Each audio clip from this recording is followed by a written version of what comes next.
Hello guys, নমস্কার। আমি আবারও একটা ছোট্ট নিউ ব্লগ নিয়ে চলে এসেছি।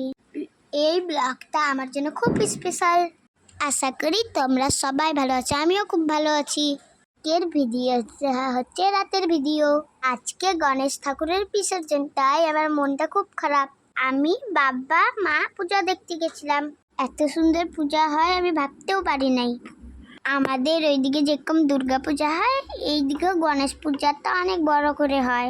সত্যি এত ভিড়, এত মানুষ, আর কি বলবো তোমাদেরকে। আমি তো গণেশ পূজা ফার্স্ট টাইম দেখছি এত বড়। এখানে প্রসাদ দেওয়া হচ্ছে সবাইকে পূজা। আমি তো প্রসাদ না খেয়ে আমার চোখ আইসক্রিমের মধ্যে চলে গেছে, তাই বাবাকে নিয়ে আমি আইসক্রিম নিতে চলে গেলাম।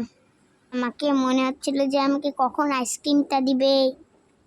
তো সুন্দর পূজা যে এইখানে করে আমি ভাবতেই পারি নাই। মনে হচ্ছিল কখন দিবে আর কখন খাবো আইসক্রিমটা। খালি আইসক্রিম না, আইসক্রিমের সাথে জুসও। এই তো আমার নাম্বার এখন খুলে গেল, আমাকে আইসক্রিম দিয়ে দিল। এই তো আমার হাতে তোমরা দেখতেই পাচ্ছ একটা জুস আর একটা আইসক্রিম।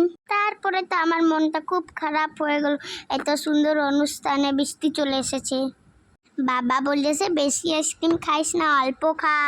তারপরে আমি গণেশ ঠাকুরের কাপড়টা মাথায় বেঁধে নিলাম। এইটা আমাদের সবার প্রিয় গণপতি বাপ্পা। মন খুলে বলো সবাই, গণপতি বাপ্পা মোরয়া, মঙ্গল মূর্তি